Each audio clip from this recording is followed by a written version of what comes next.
All right. It has been a minute since I've read Kant. It's just one of those things. It's a mental barrier to get over to just get back into it. Once I'm in the groove, and I've been reading him consistently for like a few days in a row. It's not too bad. But it's like going to the gym. Then I stop once, or I miss a couple of nights in a row, and then a month has gone by, and it feels like hell to get back to it. But we're back, and I'm on 251 of the Penguin Classics edition, which is B295, A236. We're on the doctrine, or the transcendental, of course, doctrine of the power of judgment, or analytic of principles, chapter 3, on the ground of the distinction of all objects in general into phenomena and noumena. So I've watched my Professor Gijsbers and read a little bit in preparation, and not too much. But so my understanding is phenomena, generally speaking, are particular things particular determined objects as we consider them under the categories which we've established. And that doesn't mean they are things in themselves. It just means probably that we are experiencing them, and they are probably appearances in some sense, as Kant has defined them. And then we have noumena, which are things that are not presented to us via our senses, but rather intellectually. And so how Professor Gijsbers, I believe, worded it, this isn't a direct quote, but what I wrote down, things given in nonsensible intuition. Okay, and so let's get into it. We have now not only traversed the whole domain of the pure understanding and carefully examined each part of it, but we have also measured its extent and assigned to everything assigned to everything in its proper position. This domain, however, is an island and enclosed by nature itself within limits that can never be altered.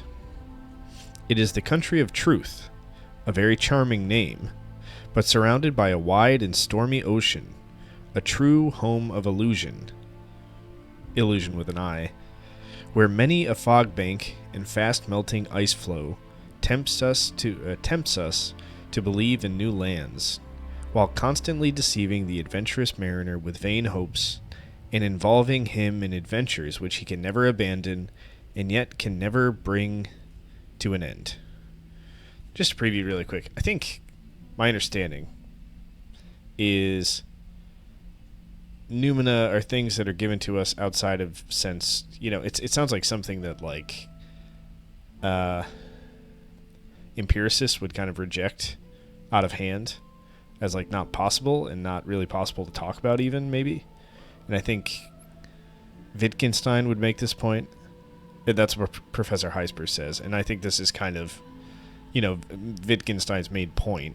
I haven't read the entirety of the Tractatus, but I have read some of it, and read a lot about it. Not a lot about it, but about it. Which is kind of things that I don't remember Wittgenstein's particular language, but effectively things that we cannot know should go unsaid, or something. Words can't describe things that we are outside the realm of knowledge for us. God, I don't know. The universe, I don't know what he would throw into that category, but Kant seems to take some middle ground in between those two. Well, I guess those two are kind of on the same side, but anyway, Kant seems to think we could talk about noumena, and it will help us kind of define the contours of understanding what noumena is. Maybe will help us understand the contours of possible I don't know, things that we can experience and understand. And so it's not just something that's totally unattainable and unknowable to us, I guess. But let's see what Kant has to say. It is. Before we venture on this sea, in order to explore its length and breadth, and to find out whether it has anything to offer, it will be useful to glance once more at the map of that country which we are about to leave, and to ask ourselves, firstly, whether we might not be content with what it contains.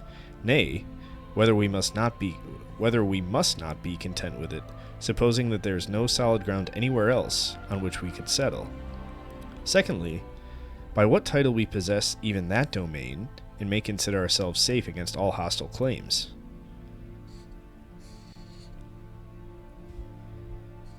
Although we have sufficiently answered these questions in the course of the analytic, a summary recapitulation of its solutions may help to strengthen our conviction by uniting all its moments in one point. That would actually be very helpful to me in particular.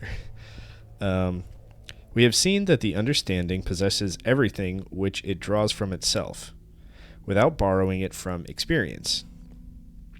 Wait, what? We have seen that the understanding possesses everything which it draws from itself, without borrowing from experience, for no other purpose but for use in experience. The principles of the pure understanding, whether constitutive a priori, as the mathematical, or simply regulative, as the dynamic principles, contain nothing... Oops, sorry, I think I tapped the mic there. Contain nothing but, as it were, the pure schema of possible experience. Okay, that makes sense. Our pure understanding is kind of the outlines of our possible experience. For experience derives its unity solely from the synthetic unity which the understanding imparts originally and by itself to the synthesis of imagination with reference to apperception. Okay, is that like a really fancy way of saying like the understanding uses sense data and apperception to kind of arrive at, our experience? Okay, I'm going to read that one more time. For experience derives its unity, and he talks about the unity of apperception, or has a lot, derives its unity solely from the synthetic unity from which the understanding imparts originally and by itself to the synthesis of imagination with reference to apperception. Okay. And appearances as data of a possible knowledge must a priori already relate and conform to that synthetic unity. That makes sense. Like we have some way that we synthesize sense data that, is presented to us, and it's kind of necessary that that sense data conforms to our possibility of experiencing it. Otherwise, those two things wouldn't match up. But although these rules of the understanding are not only... Oh, let me highlight that, sorry.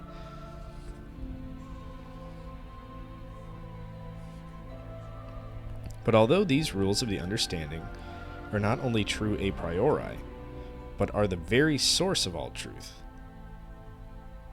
of the agreement of our knowledge with objects, inasmuch as they contain the ground of the possibility of experience. They contain the ground of the possibility of experience as the sum total of all knowledge in which objects can be given to us. Nevertheless, we do not seem to be content with hearing only what is true, but want to know a great deal more. If, therefore, this critical investigation does not teach us any more than what, even without such subtle research, we should have practiced by ourselves in the merely empirical use of the understanding, then it would seem as if the advantages derived from it were hardly worth our labor and expense.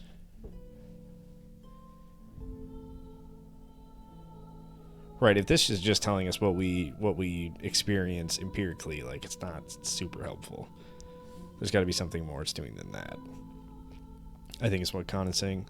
One might reply that nothing would be more prejudicial to the expansion of our knowledge than that curiosity which, before entering upon any researches, wishes to know in advance the advantages likely to accrue from them, though we are quite unable as yet to form the least conception of such advantages, even if they were placed before our eyes. There is, however, one advantage in this transcendental investigation, which can be rendered intelligible, nay, even attractive, to the most troublesome and reluctant apprentice. Ooh, this sounds promising. Namely, this, that the understanding, when confined merely to its empirical use, and unconcerned about the sources of its knowledge, may no doubt fare very well in other respects. But one thing it cannot achieve. Namely, it can never determine for itself the limits of its use, and know what is inside or outside its own sphere. Kant talked about this, I think, in the introduction. Kind of, our understanding and reason kind of gets away from us pretty consistently, and it's important to know its limits before we kind of spin out of control and start talking about shit we can't really talk about in a reasoned way. It is for this purpose that such profound investigations as we have instituted are required. Yes, if the understanding cannot decide whether certain questions lie within its horizon or not, then it can never feel certain with regard to its claims and possessions, but must be prepared for many humiliating corrections. Used to that. When constantly transgressing, as it certainly will, the limits of its own domain, and losing itself in follies and fancies.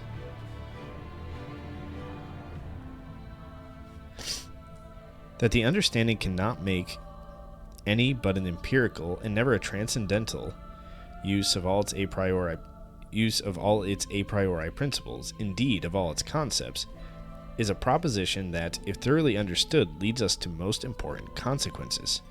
So the understanding cannot make any but an empirical and never a transcendental use of its a priori principles. It can't make empirical use of its a priori principles. That makes sense. That makes sense to me, because if it's an a priori principle, it is true regardless of experience. And so therefore, it is not, it will tell you like maybe something about experience, but it's not going to tell you like what you are experiencing. That makes sense to me. If I don't know if I'm understanding it correctly, but that makes sense to me. What we call the transcendental use of a concept in any proposition is its being referred to things in general and in themselves. But in its empirical use, it is referred merely to appearances, that is, to objects of possible experience. That the latter use alone is admissible will be clear from the following considerations. I hope so. What is required for every concept is, firstly, the logical form of the concept, of a thought in general, and secondly, the possibility of giving it to an object to which it refers. Okay, so we have a concept, and then we try to find something in the world that it corresponds to. Without the latter, the possibility of the object, the possibility of giving it to an object to which it actually stands. Without the latter, the concept has no sense and is entirely empty. Right, famous quote. Insert famous quote here. Though it may still contain the logical function by which a concept can be formed out of any data. The only way... This is actually a great... This feels like a perfect place to get back in, because he's kind of going over a lot of stuff we've already covered. The only way in which an object can be given to a concept is in intuition. Yes? And although a pure intuition is possible a priori and before the object, yet even this pure intuition can receive its object, and, with it, its objective validity, only through empirical intuition, of which pure intuition is itself nothing but the form. Okay, I'm following. All concepts, therefore, and with them all principles, however possible they may be a priori, refer nevertheless to empirical intuitions, that is, to data of a possible experience. Without this, they can claim no objective validity. Wait, hold on. Concepts, therefore, and with them all principles, however possible they may be a priori, refer nevertheless to empirical intuitions. Yeah, okay. That is, to data of possible experience. Without this, they can claim no objective validity but are a mere play, whether of the imagination or of the understanding, with their respective representations. Sounds a lot like Noumena. Let us take the concepts of mathematics as an example, and take them firstly with regard to pure intuitions. Although such principles as space has 3 dimensions, between 2 points there can only be one straight line, as well as the representation of the object with which this science is concerned, are produced in a mind a priori, yet they would mean nothing if they were not able at all times to show their meaning in appearances, parentheses, empirical objects. It is for this reason that we require that an abstract concept be made sensible, that is, that its corresponding object be shown in intuition, because otherwise the concept is without sense, that is, without meaning. Okay. This shit's easy, man. I got this. Mathematics fills this requirement by the construction of the figure, which is an appearance present to the senses, although constructed a priori. In the same science, the concept of magnitude finds its support and sense in number, and finds number in turn in fingers, the beads of the abacus, or in strokes and points, which can be presented to our eyes. The concept itself was produced a priori, together with the synthetic principles or formulas, which can be derived from such concepts. But their use and their reference to objects can nowhere be found except in experience, the formal possibility of which those concepts contain a priori. Okay.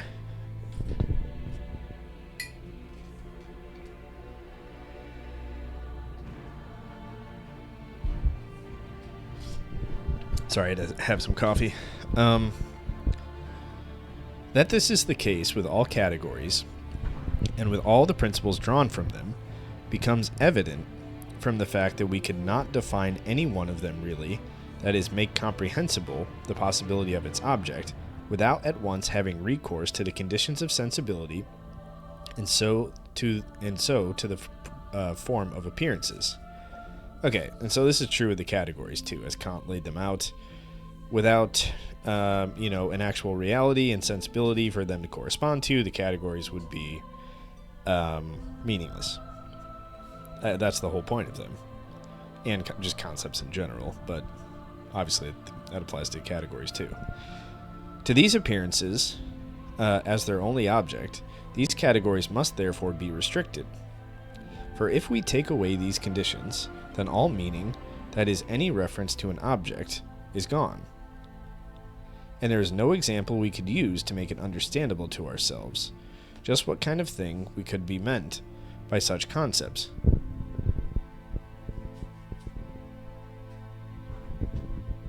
I'm sorry, I had a big yawn.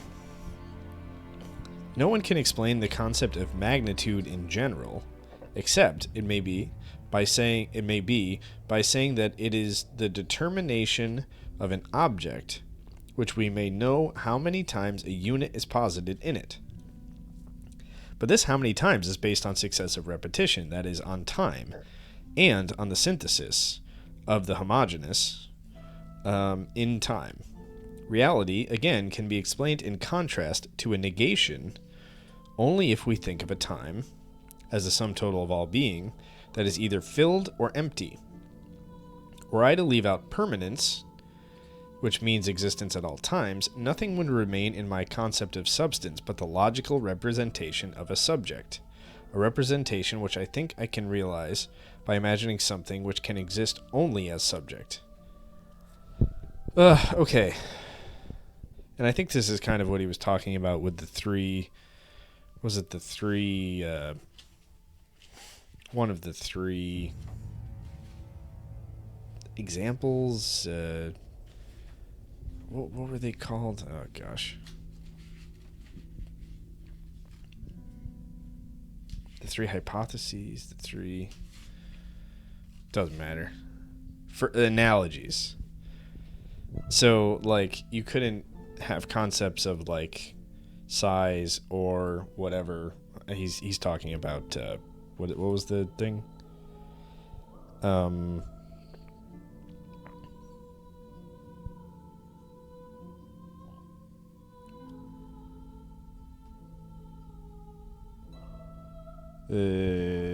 Magnitude.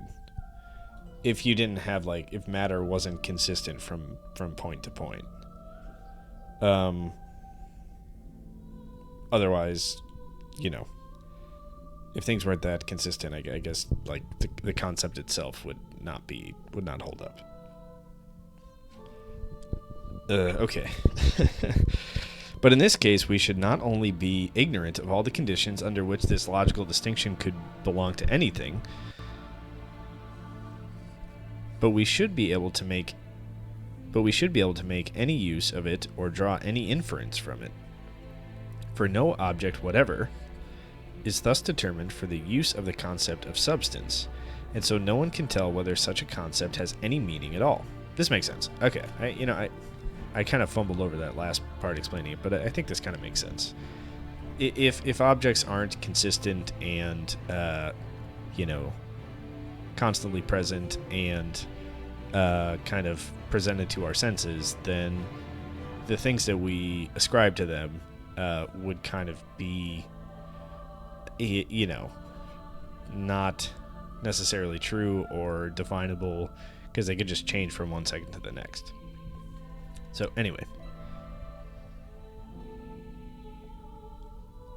of the concept of a cause, this was one of the analogies as well, which, if I remember correctly, Kant effectively determined, like, cause and effect was the consistent existence of things over time, and their relationship to each other, effectively. Of the concept of cause, if I leave out time, in which something follows on something else by rule, I should find no more than the pure category. I shall find no more in the pure category than it is something which enables us to infer the existence of something else. It's kind of what Hume did, I think, but that's not very sturdy, and that was Hume's point. And so not only would it be impossible through this explanation to distinguish cause and effect from each other, but the concept of cause would possess no determination as to how it can be applied to any object, because in order to make such an inference, certain conditions are required, of which we know nothing. The so-called principle that everything contingent has a cause comes before us, no doubt, with a great solemnity and self-assumed dignity. But if I ask what you understand by contingent, and you answer something the non-existence of which is possible, I should like to know how you can recognize this possibility of non-existence if you do not in the series of appearances represent to yourselves some kind of succession, and in the succession an existence that follows upon non-existence, or vice versa, and consequently a change. To say that the non-existence of a thing is not self-contradictory is but a lame appeal to a merely logical condition, which though it is necessary for the concept, yet is by no means sufficient for the real possibility of the thing. Okay, so I think is what he's saying is, like, okay, something existing and not existing successively is not necessarily a contradiction, because it could exist at one point and then not exist at the other point. And to point to the fact that it couldn't exist and not exist simultaneously is just logically true, and not really that helpful to understanding, like, how something actually does exist, because it is successively, not necessarily how it exists, but the fact that it does exist or doesn't exist, and that how that could change from second to second. I can perfectly well remove in thought any existing substance without contradicting myself, but I can by no means infer from this the objective contingency of the subjective of the substance in its existence, that is, the possibility of its non-existence in itself. As regards to the concept of community, he's kind of going through all the analogies, isn't he? Community is like the concept that, like, the relationship of everything, or like the relation of everything that exists at one time is like the community. Kind of the breath of a single moment. Okay, as regards to the concept of community,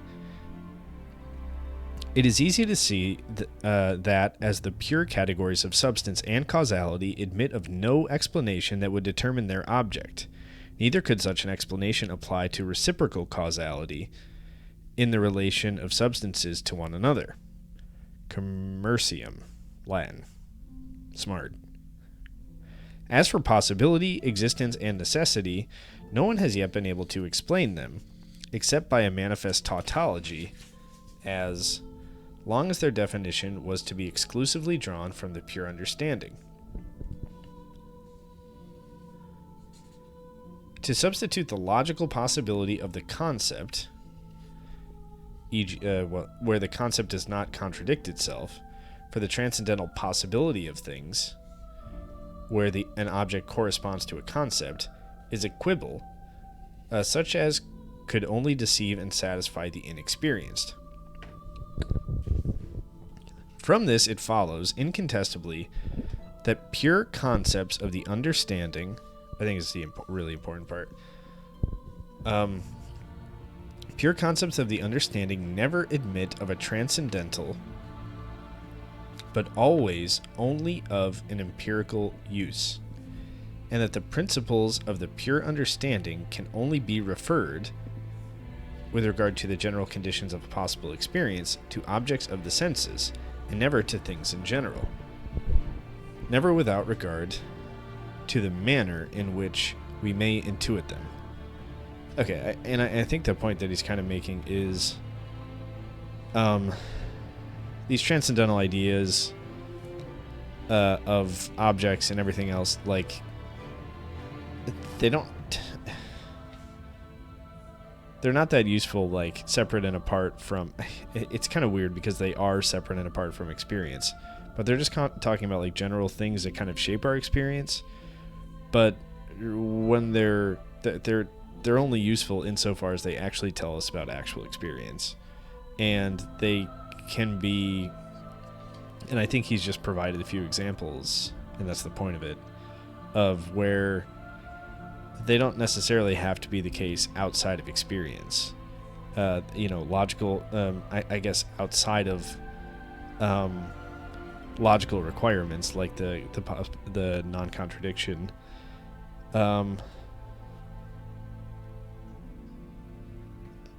Like that, they don't necessarily have to be true.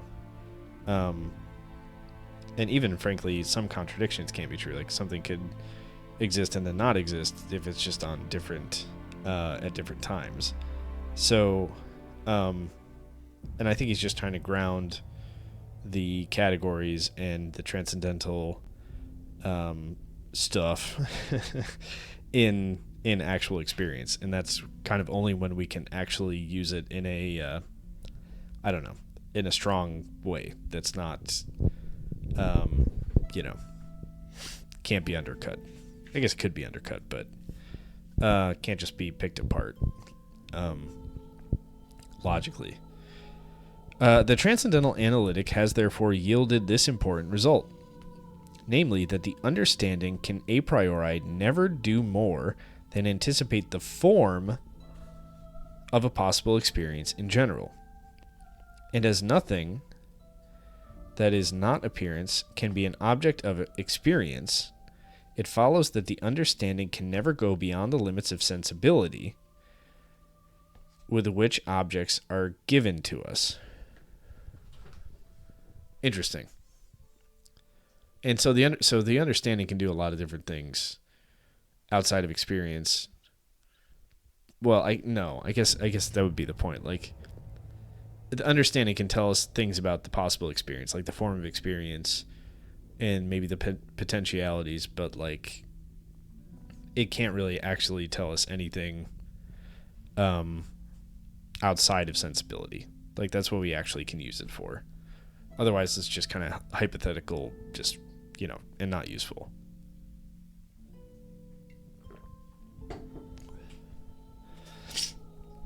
Its principles are merely rules for the exhibition of appearances. That's a good way to put it. And the proud name of ontology, which presumes to supply, in a systematic form, different kinds of synthetic a priori knowledge of things in themselves. For instance, the principle of causality must be replaced by the more modest name of a mere analytic of the pure understanding. Okay. Thought is the act of referring a given intuition to an object. If the mode of such intuition is not given, then the object is merely transcendental. And the concept of the understanding, and I think Professor Gijsbers points this out, but I think there's a few instances where he kind of used transcendental in the kind of more vague sense, like he's not talking about like the transcendental aesthetic here, or like transcendental proper as Kant uses it. I think he's using this more generally in this sentence in particular, it sounds like. But I know that was flagged in Professor Gijsbers' video, and I think this might be an example of it. Sorry. Thought is the act of referring to a given intuition to an object, If the mode of such intuition is not given, then the object is merely transcendental, and the concept of the understanding only admits of a transcendental use, namely, to produce the unity of thought of the thought of a manifold in general.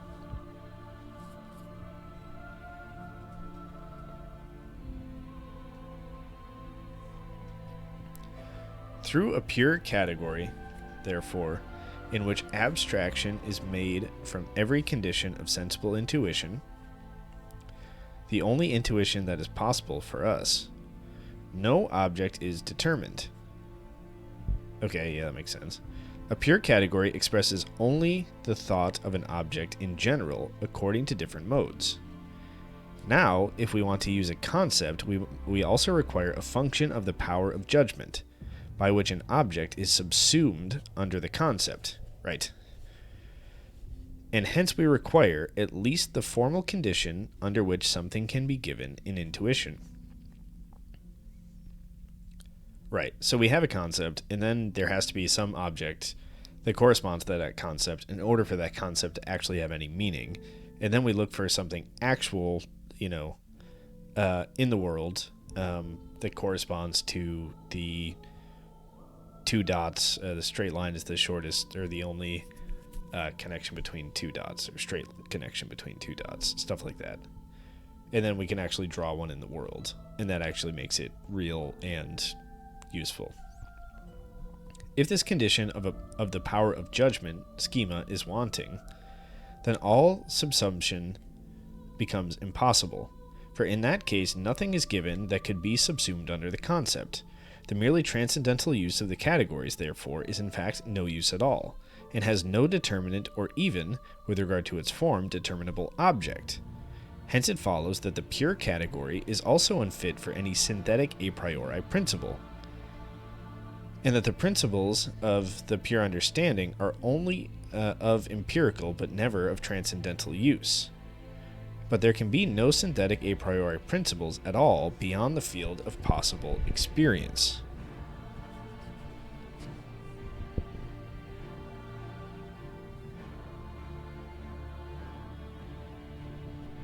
Okay, I think that kind of makes sense. So, like, even like synthetic a priori things are not something that we can just get from the categories. Like, we need to probably have some experience and some logic added in there in order to get to them. We can't just like have categories, have concepts, and then create synthetic a priori judgments based on that. Like, we still need some experience there and some probably input from ourselves in order to get there, which kind of makes sense. I mean, it makes sense. I just don't know if that's exactly what he's saying.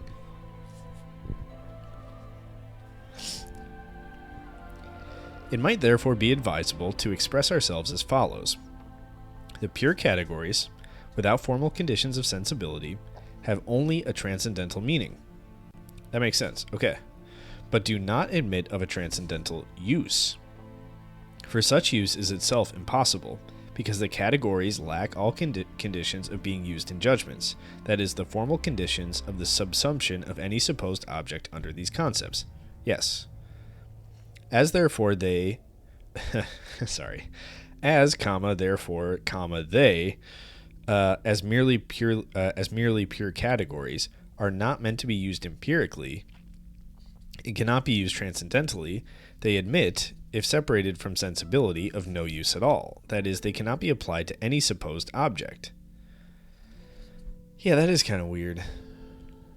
They are rather nothing but the pure form, both of the use of the understanding with respect to objects in general and of thought, without ever enabling us to think or determine any object through them alone. We are met here by an illusion that is difficult to avoid. The categories are not, as regards to their origin, grounded in sensibility like the forms of intuition, space, and time.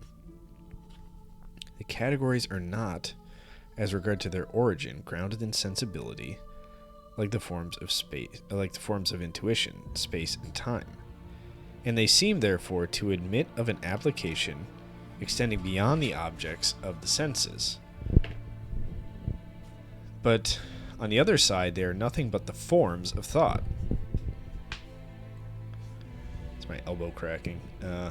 Containing only the logical faculty of uniting a priori in one consciousness, the manifold that is given in intuition. That kind of makes sense, okay. And the categories would therefore, if we take away from them the only intuition possible for us, have still less meaning than those pure sensible forms. Through these forms, an object is at least given, with a peculiar mode of our understanding of combining the manifold signifies nothing at all unless the intuition in which the manifold can alone be given is added. Nevertheless, it seems to be implied in our very concept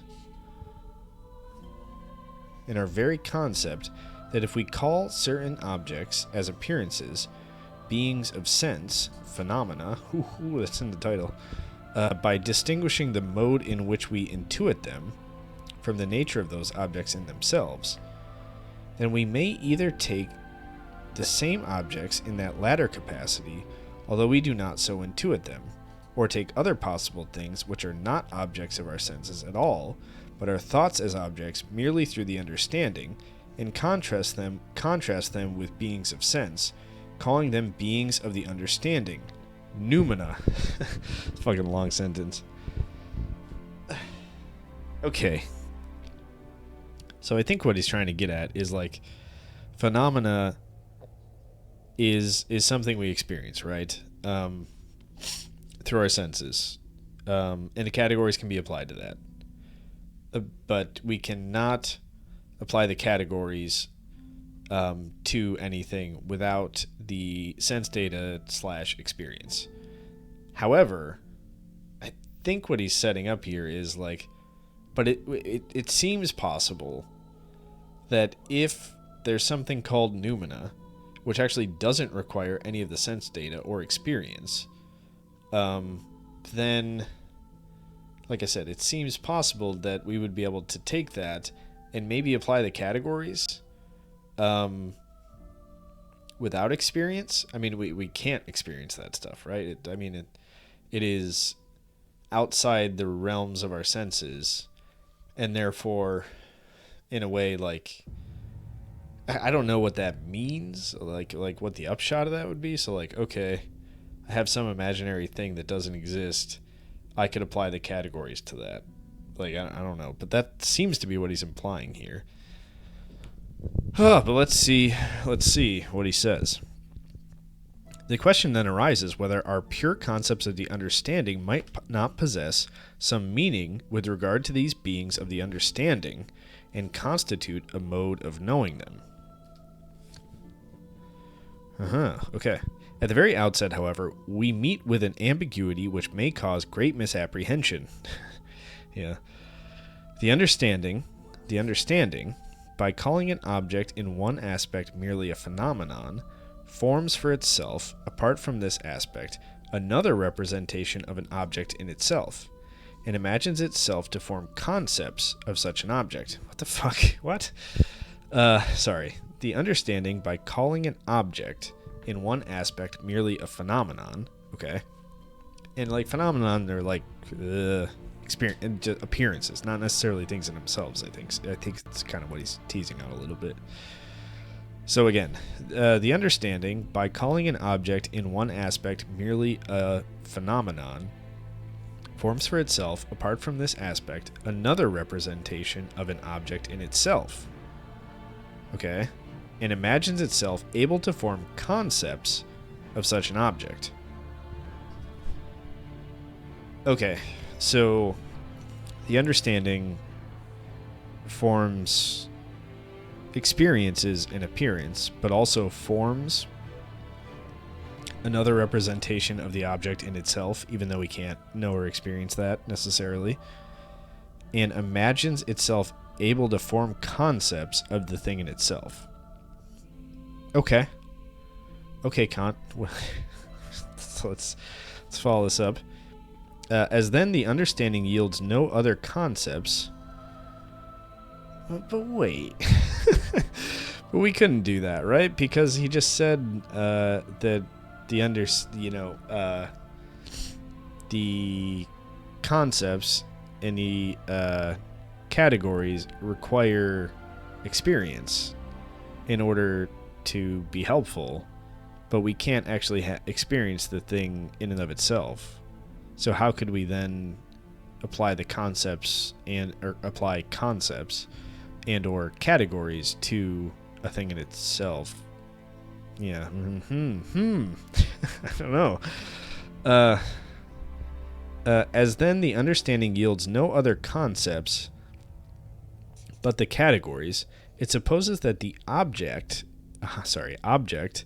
in the latter meaning can at least be thought through those pure concepts of the understanding, and is thus induced to take the entirely indeterminate concept of a being of the understanding as something in general outside our sensibility, to be a determinate concept of being we might know to a certain extent through the understanding. What the fuck is he talking about? So we can know things in and of themselves, kind of, maybe, sort of, through concepts and categories?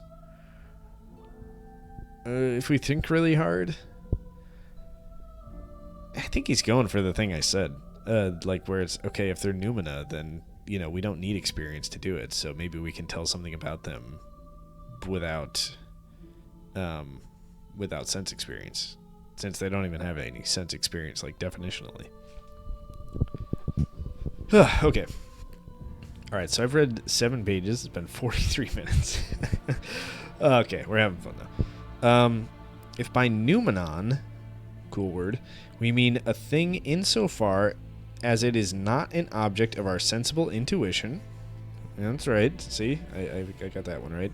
And make abstraction from our mode of intuition, it may be called a noumenon in a negative sense of the term. If, however, by noumenon we mean an object of a non-sensible intuition, I need to. Okay, let me just finish the sentence before I freak out.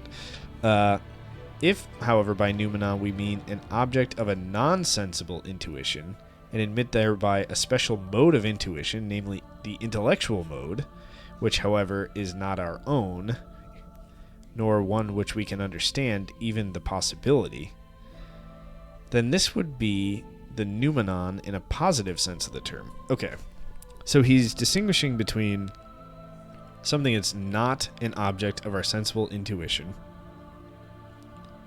and something that is an object of non-sensible intuition. So I think something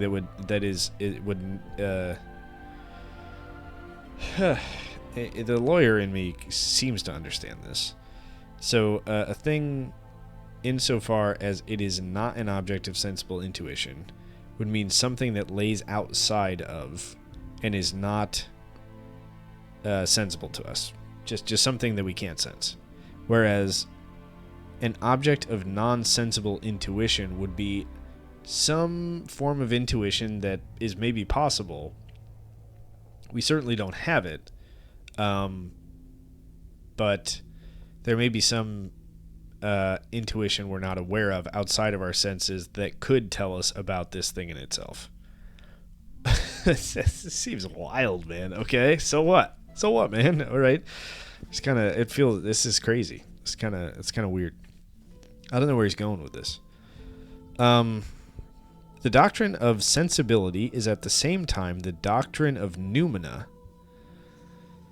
in the negative sense of the term. That is, the doctrine of things which the understanding must think without reference to our mode of intuition, and therefore not merely as appearances, but as things in themselves. But the understanding, at the same time, as thus separating them, knows that it must not, in this new aspect, apply its categories to them. Does it? For these categories have meaning only with reference to the unity of intuitions in space and time, and can therefore a priori determine this unity only on account of the mere ideality of space and time by means of general concepts of combination. Okay. Meaning the categories need space and time, which are, the transcendental aesthetic, the a priori whatever of reality, forms of reality, in order to do that. But these things, these nonsensible intuitions exist outside of space and time. So, like, the fucking categories don't apply. Obviously. Oh man, what am I doing? Why am I reading this? What are we doing here? Where this unity of time cannot be found, as in the case of the noumenon, sorry, I lost it. Where this unity of time cannot be found, as in the case of noumenon, there the whole use, indeed the whole meaning of the categories, comes to an end, because even the possibility of things that should correspond to the categories would then be incomprehensible. On this point, I need only refer the reader to what I have said at the very beginning of the general note to the previous chapter. The possibility of a thing can never be proved merely from the fact that its concept is not self-contradictory, right? But only by being supported by an intuition corresponding to it. If, therefore, we attempted to apply the categories to objects which are not considered as appearances, we should have to assume an intuition other than the sensible one. And thus the object would become a noumenon in the positive sense. If therefore we attempted to apply the categories to objects which were not considered as... Yeah, okay. We should have to assume an intuition other... Yeah, okay. And thus the object would become a noumenon. Okay. Meaning if we start positing appearances that are outside of our senses, then they would become noumenon.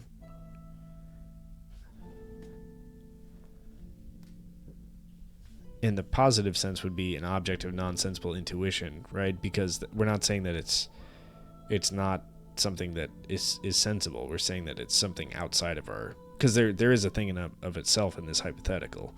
So it must be an object of non-sensible intuition. Okay. As, however, such an intuition, namely an intellectual one, is entirely beyond our faculty of knowledge, the use of the categories can likewise never reach beyond the boundary of the objects of experience. Beings of the understanding correspond, no doubt, to the beings of sense. Beings of the understanding correspond, no doubt, to the beings of sense, and there may indeed be beings of the understanding to which our...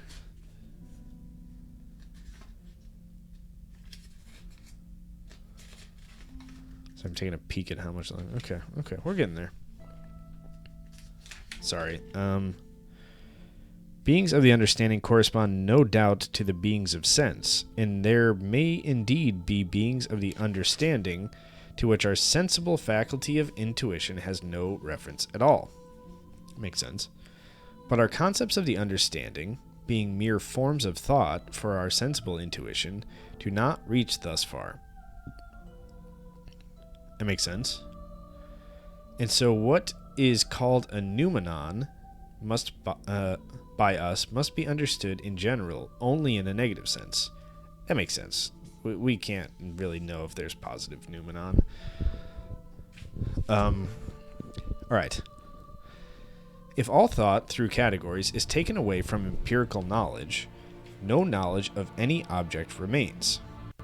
For nothing at all is thought through mere intuition. And the mere fact that there is within me an affection of my sensibility establishes in no way any relation of such a representation to any object. If, on the other hand, all intuition is taken away, there always remains the form of thought, that is, the mode of determining an object for the manifold of a possible intuition. In this sense, the categories may be said to extend further than sensible intuition.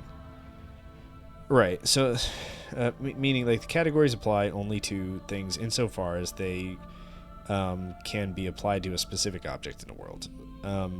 But if you were to, let's say, rather than try to apply the categories to something outside of the world or before you experience it, because that's impossible, but instead if you took away all my senses, there would still in some sense be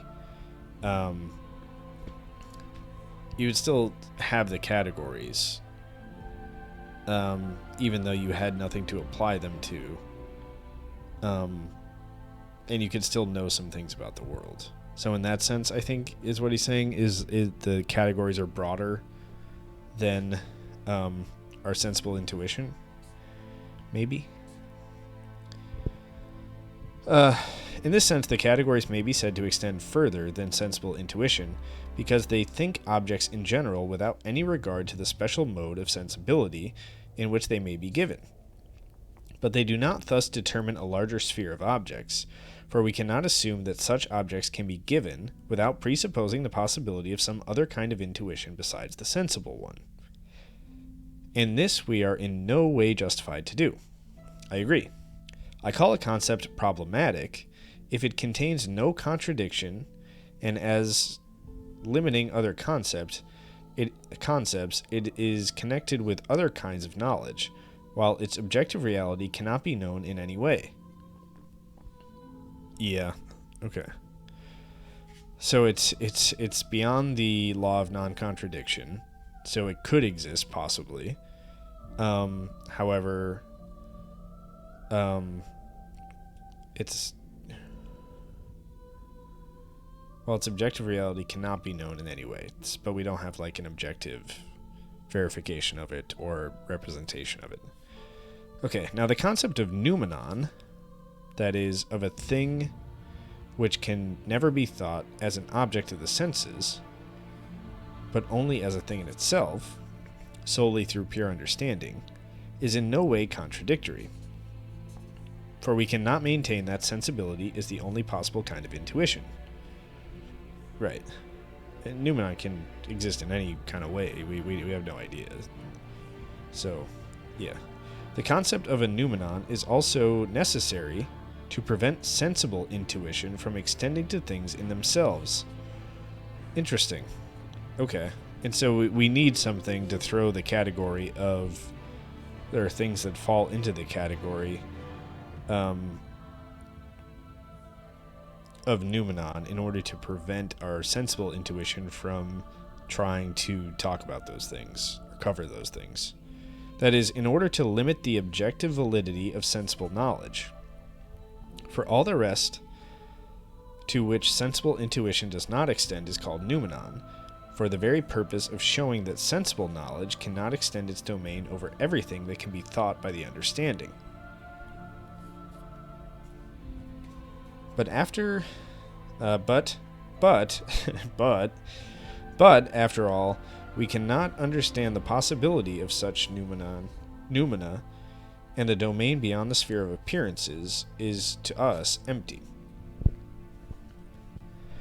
That is, we have an understanding which problematically extends beyond this sphere. But we have no intuition, indeed not even the concept of a possible intuition through which objects could be given to us outside the field of sensibility, and through which our understanding could be used assertorically beyond sensibility. The concept of a noumenon is therefore only a limiting concept and is intended to keep the claims of sensibility within proper bounds, and is therefore only of negative use. But it is not a mere arbitrary fiction. Rather, it is closely connected with the limitation of sensibility. Still could be a fiction, right? Though incapable of positing anything positive outside the sphere of sensibility.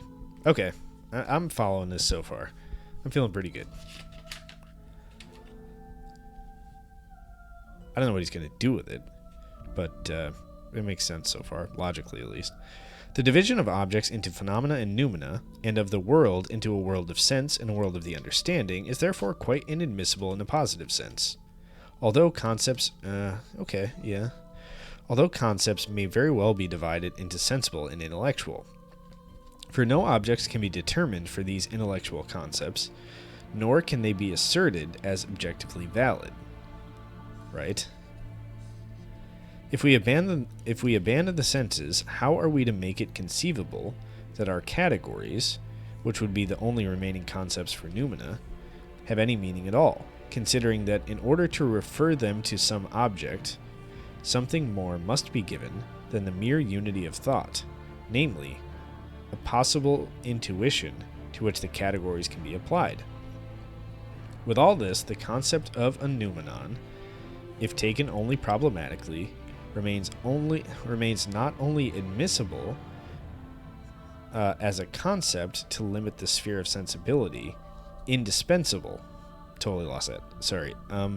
With all this, the concept of a noumenon, if taken only problematically, remains not only admissible,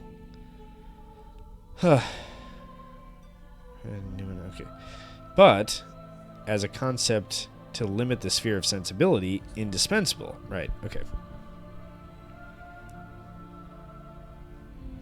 In this case, however, the noumenon is not a special, namely intelligible object for our understanding, but an understanding to which it could belong is itself a problem.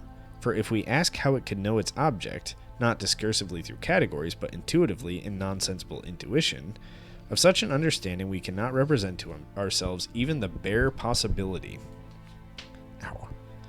Our understanding thus acquires a kind of negative extension.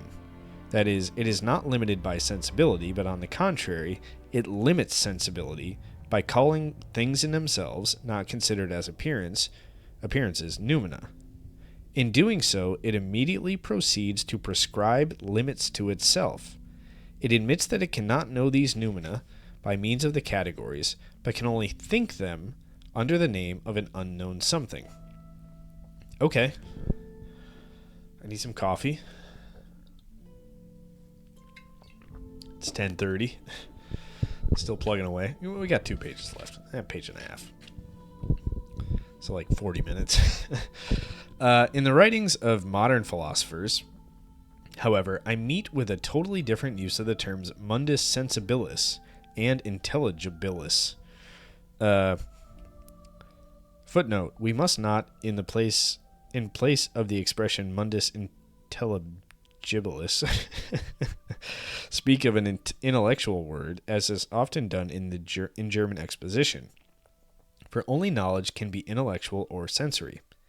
That, however, which can only be an object of the one or the other mode of intuition, that is, the objects in themselves, must, however harsh it may sound, be called intelligible or sensible.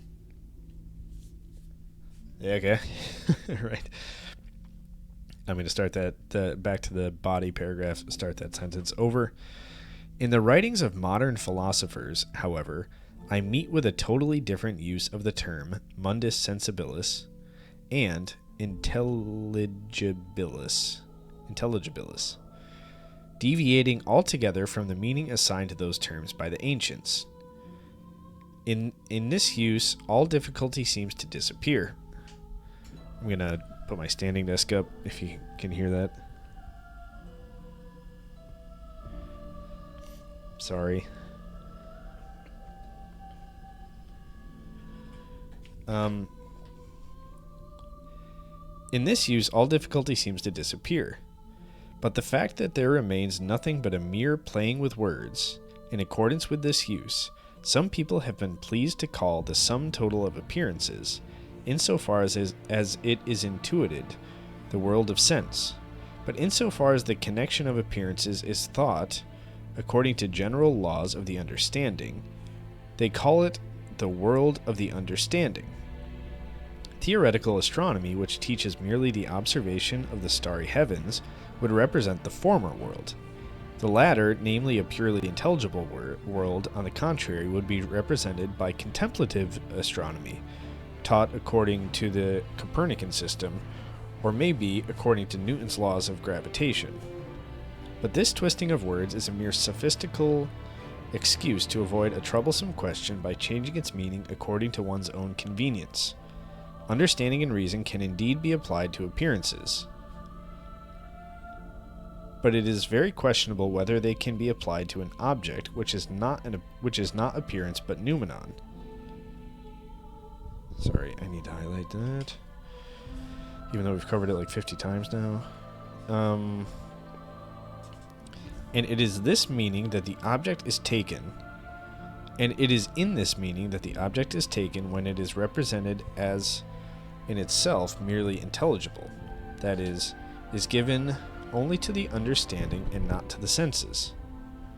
The question therefore is whether, besides the empirical use of the understanding, even in the Newtonian view of the constitution of the world, a transcendental use of it is possible that has to do with the noumenon as an object.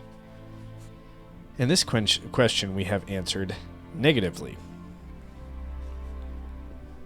When we therefore say that the senses represent objects to us as they appear, and the understanding as they are, the latter is not to be taken in a transcendental, but in a purely empirical meaning, namely as to how they, as objects of experience, must be presented in the thoroughgoing coherence of appearances, and not according to what they may be as objects of pure understanding, apart from their relation to possible experience, and therefore to senses in general. This will always remain unknown to us.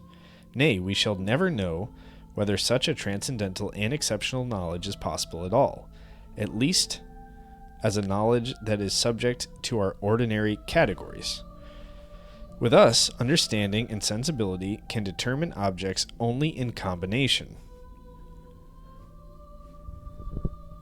Yes. Excuse me. If we separate them, we have intuitions without concepts, or concepts without intuitions. In both cases, representations which we cannot refer to any determinate object.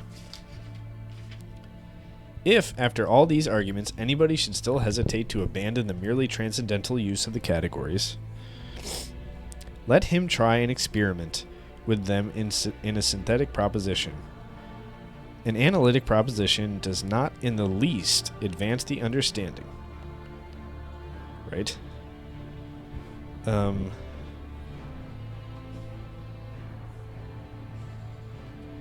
as in such a proposition the understanding is only concerned with what is already thought in the concept, it does not ask whether the concept in itself has any reference to objects, or whether it signifies only the unity of the thought in general.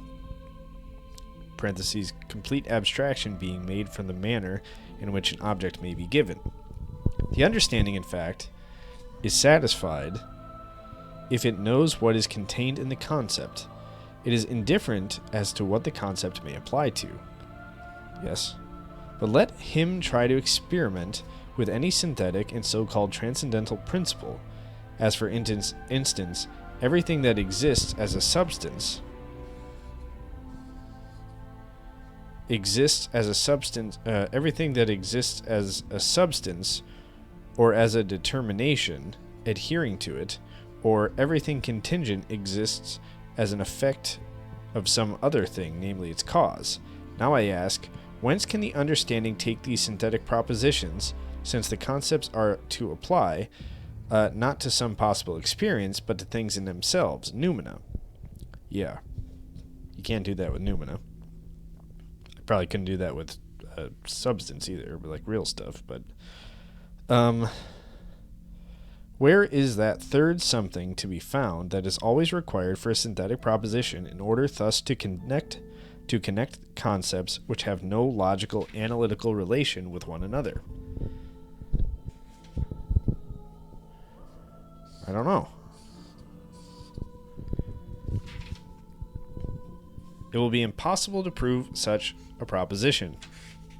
Nay, even to justify the possibility of any such pure assertion without appealing to empirical use of the understanding, and thus renouncing entirely the pure and nonsensible judgment.